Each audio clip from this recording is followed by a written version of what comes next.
Alors je reprends la vidéo, ça a coupé.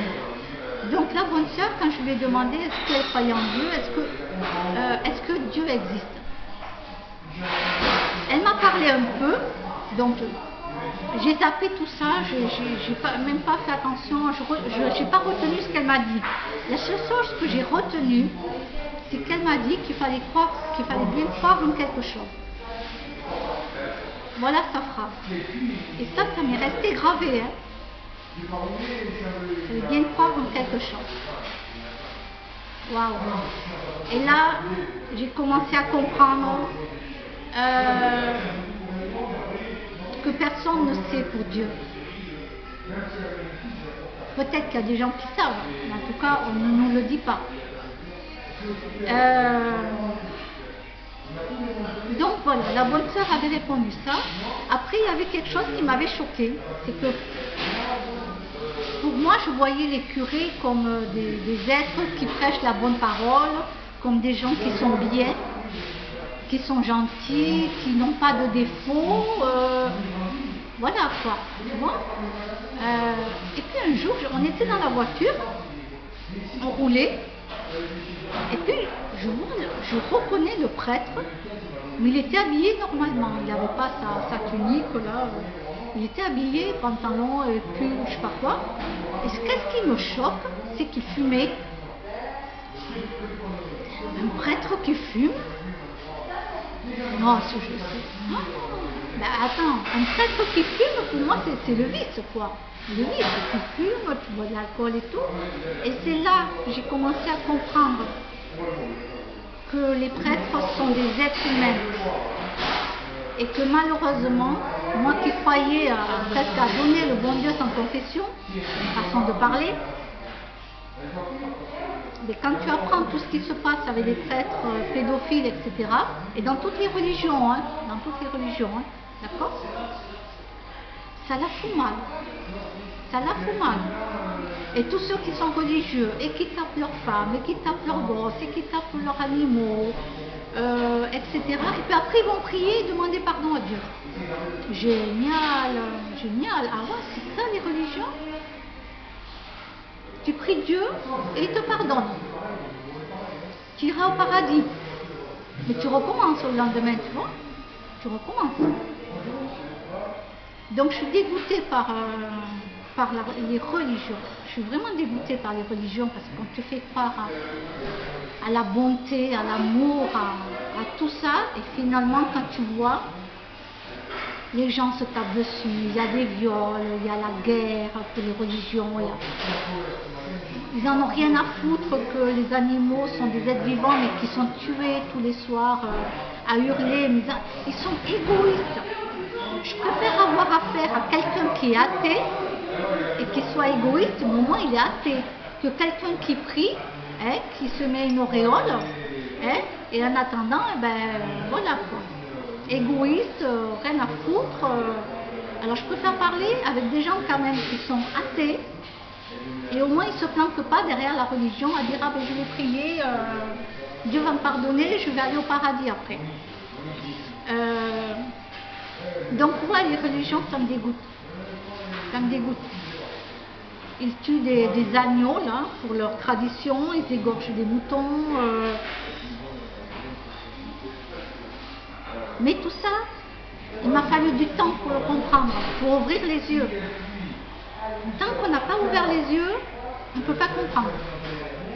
Et on reste con. Voilà, pas compliqué, on reste con. On n'évolue pas. On n'évolue pas. Le jour où on ouvre les yeux, alors tu te prends une belle on prend une belle, hein, parce que je peux te dire que le jour où tu ouvres les yeux, waouh! Waouh!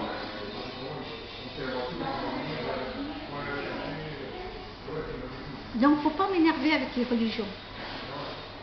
Il ne faut pas m'énerver avec les religions. Voilà. Foutez-moi la paix avec votre Dieu. Hein? On ne sait pas qui est Dieu, on ne sait pas comment il a été créé, on n'a rien de concret. Voilà. Pour l'instant, on sait que ce n'est pas le Big Bang, qu'il y a autre chose que le Big Bang. Et moi, je veux quelque chose de concret. Voilà. Je veux quelque chose de concret. Et ce qui est concret et réel, c'est que les médiums travaillaient avec la police. Donc là, on ne peut pas dire que c'est pas vrai, d'accord? Que c'est des charlatans. Non, ils ne sont pas tous charlatans. Voilà.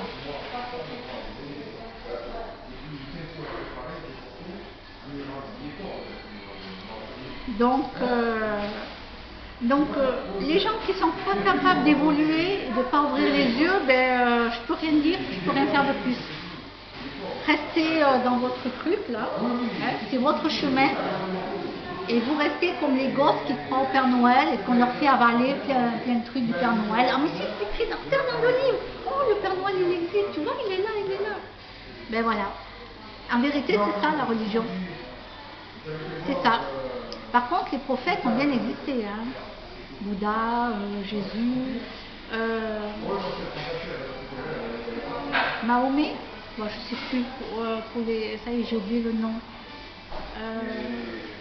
Bon, j'ai oublié, excusez-moi, hein, excusez-moi, mais j'ai oublié. Je suis habituée avec Bouddha et Jésus, donc après j'ai oublié les autres religions. Excusez-moi. Ça me reviendra un jour. Et chaque religion, attention, chaque religion dit ah non mais c'est moi qui ai raison. Non, l'autre religion elle a tort. C'est pas la bonne Bible. Ils ont tout faux. Mais chaque religion dit ça, quoi. Vous voyez, même entre eux, ils se mettent pas d'accord. Ils se mettent pas d'accord entre eux. Vous imaginez? Tu m'étonnes que tout le monde se tape dessus et qu'il y a la guerre. Tu m'étonnes. Vous n'arrivez même pas à vous mettre d'accord. C'est incroyable. Ah. Et même pour la religion des Juifs, hein, j'avais une amie pendant 4 ans.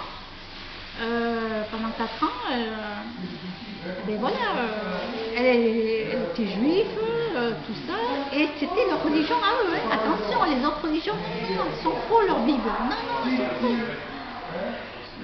Alors vous voyez, que ça soit chrétien, que ça soit arabe, que ça soit juif, que ça soit témoin de Jéhovah, alors eux aussi, une vraie catastrophe. Bon, la seule chose de bien chez eux, il y a qu'une chose qui est bien, c'est qu'ils ne mentent pas aux enfants, ils ne mentent pas sur le Père Noël. Voilà. Mais ils ont des défauts comme tous les autres, hein. Ils vont taper leur femme et tout, il ne faut pas rêver. Hein. Mais voilà, ils n'inventent pas d'histoire en disant que le Père Noël existe. C'est la seule chose que j'accepte de cette religion. Après tout le restant, je n'accepte pas de comment ils procèdent. Voilà.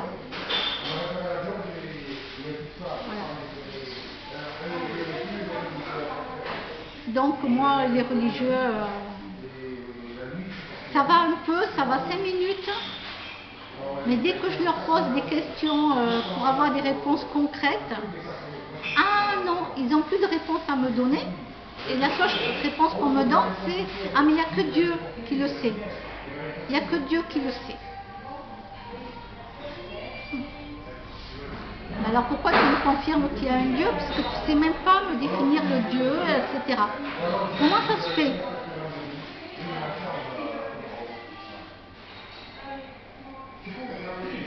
Et là, ce n'est pas une question d'insulter, puisqu'on ne sait même pas s'il y a un Dieu, on ne sait même pas comment ça a été créé, on ne sait rien en vérité.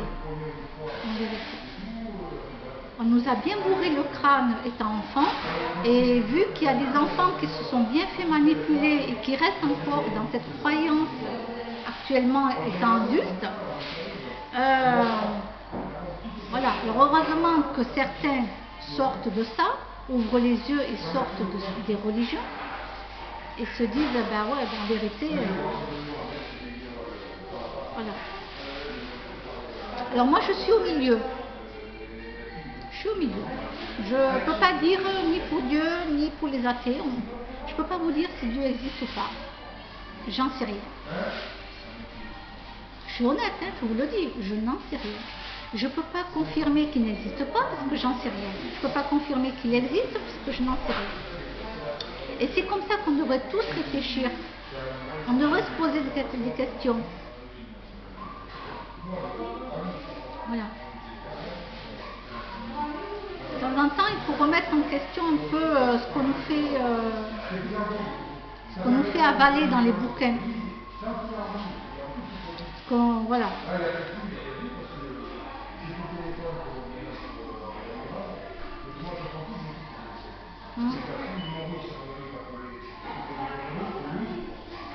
Et quand je vois, par exemple, quand je prends l'exemple du pape, qui lui, ils ont de l'argent là-bas, je vous dis pas, ils ont du pognon à revendre, à donner, et que les petits prêtres dans les petites églises,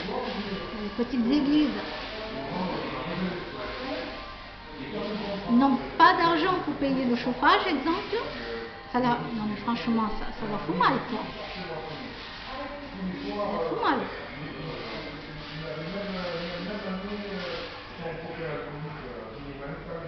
Et voilà. Et le pape, tu crois qu'il donnerait de l'argent à toutes les églises en France? Je parle des petites églises qui n'ont pas grand-chose. Je ne parle pas des grandes cathédrales qui ont tous les moyens financiers. Je parle des petites églises. C'est pas une honte, ça. Alors lui aussi, le pape, je peux vous dire, oui, lui il est réel, le pape, c'est sûr, mais voilà quoi. Je vous dis pas, je ne vais pas dire le fond de ma pensée parce que je pense que ça choquerait beaucoup de gens. Ça choquerait beaucoup de gens. Mais c'est honteux. Voilà.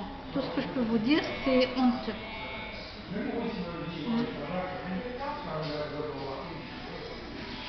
À l'église, à Villeneuve-sous-Lausanne, quand on était jeune, il y avait quelque chose qui m'avait fait mal au cœur. Je me disais, c'est pas possible ça. Le prêtre donc passait pour faire la quête, et la quête qu'il demandait, c'était pour acheter un micro-ondes. Ils n'avaient pas de micro-ondes et ils n'avaient pas d'argent pour acheter un micro-ondes. Donc ça remonte à très longtemps, j'étais jeune. Là j'ai 49 ans, donc. Et ça m'avait marqué, ça m'avait touché. Obligé de faire la quête et de demander pour acheter un micro-ondes. Ah,